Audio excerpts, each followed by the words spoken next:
எல்லாருக்கும் வணக்கம். 5 நிமிட அறிவியலுக்கு உங்களை மறுபடியும் வரவேற்கிறேன். உங்களுக்கு எப்போவாச்சும் உடம்புல தாங்கவே முடியாத அளவுக்கு அரிப்பு வந்திருக்கா? அடடா, சொரியாம இருக்கவே முடியாதேன்னு தோணும்ல. அது ஏன் வருதுன்னு என்னைக்காவது யோசிச்சு பார்த்திருக்கீங்களா? வாங்க, இன்னைக்கு நாம இந்த அரிப்போட மர்மத்தை பத்தி டீட்டெயிலா பார்க்கலாம். அமெரிக்க கவிஞர் ஓக்டன் நாஷ் சொன்ன மாதிரி அரிப்பு எடுக்கும்போது சொரியறது ஒரு தனி சுகந்தான் இல்லையா? அந்த கொஞ்ச நேர ரிலீஃப்க்கு ஈடு இணையே கிடையாது. நம்ம எல்லாருமே இதை ஃபீல் பண்ணியிருப்போம். சரி, சொரியறது நல்லாதான் இருக்கு. ஆனா இந்த அரிப்புங்கிற உணர்வே நமக்கு எதுக்கு வருது? இதுக்கு பின்னாடி இருக்கிற சயின்ஸ் என்ன? வாங்க இந்த கேள்விக்கான பதில நாம ஒன்னா சேர்ந்து தேடலாம். அரிப்ப மெடிக்கல் டேர்ம்ல ப்ரூரேட்டஸ்னு சொல்லுவாங்க. இது சும்மா ஒரு தொந்தரவுன்னு நினைச்சிடாதீங்க. உண்மையில இது நம்ம உடம்போட ஒரு சூப்பரான ஃபர்ஸ்ட் அலார்ம் சிஸ்டம். ஆமா, இது நம்ம பரிணாம வளர்ச்சியோட ஒரு முக்கியமான அம்சம். நம்ம தோலோட சராசரி பரப்பளவு சுமார் 20 சதுர அடி. ஷாக்கிங்கா இருக்குல்ல? இதுதான் நம்ம உடம்புலயே மிகப்பெரிய உறுப்பு. உள்ள இருக்கிற உறுப்புகளை நம்ம இம்யூன் சிஸ்டம் பாத்துக்கும். ஆனா வெளியே இருந்து வர ஆபத்துக்கெல்லாம் நம்மளோட முதல் பாதுகாப்பு கவசமே இந்த தோல் தான். ஜஸ்ட் இமேஜின் பண்ணி பாருங்க. நம்ம முன்னோர்கள்லாம் காட்டுல வாழ்ந்தப்போ அவங்கள சுத்தி பூச்சு, முள்ளு, விஷச்செடின்னு எவ்ளோ ஆபத்துகள் இருந்திருக்கும். அரிப்பா வந்த உடனே அவங்க சொரிஞ்ச அந்த ஆபத்தான பொருளை அவங்க தோல்ல இருந்து எடுத்துருவாங்க. இது ஒரு வகையில உயிர் காக்குற ஒரு செயலா இருந்திருக்கு. இங்க ஒரு இன்ட்ரெஸ்டிங்கான விஷயம் இருக்கு. கொட்டாவி மாதிரி அரிப்பும் தொத்திக்க கூடியதுதான். ஆமா, பக்கத்துல இருக்கிறவங்க சொரியறத பார்த்தாலே நமக்கும் அரிக்கிற மாதிரி ஒரு ஃபீல் வரும். ஏன்னா ஒருவேளை நம்ம முன்னோர்கள் காலத்துல கூட்டத்துல ஒருத்தருக்கு பூச்சி கடிச்சா மத்தவங்களும் உடனே தங்களை செக் பண்ணிக்கிறதுக்கு இது ஒரு வார்னிங் சிக்னரா இருந்திருக்கலாம். சரி, அரிப்போட நோக்கம் என்னன்னு இப்ப நமக்கு தெரியும். ஆனா நம்ம உடம்புக்கு இத அரிப்பு, இத வலின்னு எப்படி வித்தியாசம் தெரியுது? இந்த 2 உணர்வுகளுக்கும் பின்னாடி இருக்கிற பயாலஜி என்ன?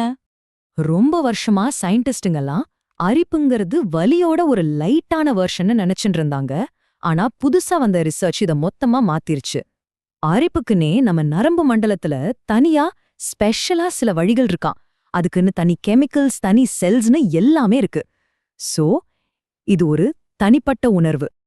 வாங்க, இப்போ இந்த அனுபவத்தோட ரொம்பவே திருப்தியான ஒரு பகுதிக்கு வருவோம்.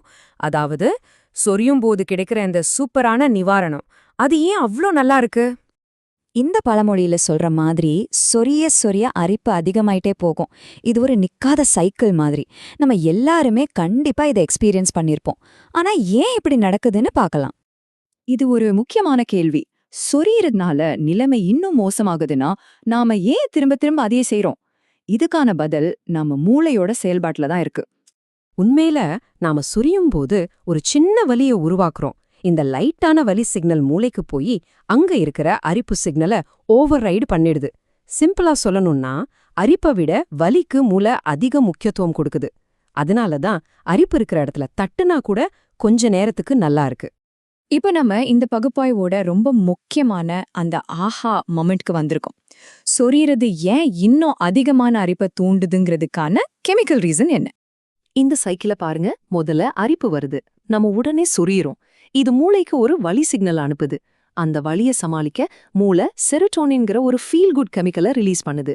இது நமக்கு அப்போதைக்கு ஒரு நிவாரணத்தை கொடுக்குது. ஆனா இங்கதான் ஒரு ட்விஸ்ட். இதே செரோட்டோனின் தான் அரிப்பு உணர்ற நரம்புகளை இன்னும் அதிகமா தூண்டி அரிப்பை இன்னும் மோசமாக்குது. இது ஒரு முடிவே இல்லாத சுழற்சியா மாறிடுது. சரி, பிரச்சனைய பத்தி நிறைய பேசிட்டோம். இப்போ கொஞ்சம் தீர்வுகளை பத்தி பாப்போம். காலம் காலமா மனுஷங்க இந்த அரிப்பை நிறுத்த என்னெல்லாம் செஞ்சிருக்காங்க பாருங்க. அரிப்புங்கிறது நேத்து இன்னைக்கு வந்த பிரச்சனை இல்ல. பல 100 வருஷமா இதுக்கு தீர்வு தேடிட்டு இருக்காங்க. கிரேக்கர்கள் மினரல் பாத் எடுத்திருக்காங்க. பெர்ஷியர்கள் வெள்ளிய பயன்படுத்திருக்காங்க. சீனர்கள் புதினால இருந்து வர்ற மென்தால யூஸ் பண்ணிருக்காங்க. ஏன் 13ஆம் நூற்றாண்டுல இருந்து கற்பூரம் கூட இதுக்கு மருந்தா பயன்பட்டிருக்கு. இன்னைக்கு நம்ம கிட்ட ஏகப்பட்ட மாடர்ன் சொல்யூஷன்ஸ் இருக்கு. தோலை மரத்து போக வைக்கிற கிரீம்ஸ், மிளகாயிலிருந்து எடுக்கிற கேப்சைசின், அலர்ஜியால வர அரிப்புக்கு ஆன்டிஹிஸ்டமின்கள், அப்புறம் ஸ்டீராய்ட் கிரீம்ஸ்னு பல ட்ரீட்மெண்ட்ஸ் இருக்கு. அப்போ இதிலிருந்து நாம தெரிஞ்சுக்க வேண்டிய முக்கியமான விஷயம் என்னன்னா, அரிப்புங்கிறது ஒரு சாதாரண உணர்வு கிடையாது. இது நம்ம தோல், தண்டுவடம், மூளைன எல்லாத்துக்கும் நடுல நடக்கிற ஒரு காம்ப்ளெக்ஸான கம்யூனிகேஷன். நாம அரிப்பு பத்தின அறிவியலோட மேல இருக்கிற லேயரை மட்டும்தான் தொட்டிருக்கோம். இந்த சாதாரண உணர்வுக்கு பின்னாடி இவ்ளோ பெரிய சயின்ஸ் இருக்கிறது ஆச்சரியமா இருக்குல்ல. எதிர்காலத்துல இத பத்தி இன்னும் என்னெல்லாம் கண்டுபிடிக்க போறாங்கன்னு நினைச்சாலே ரொம்ப சுவாரஸ்யமா இருக்கு.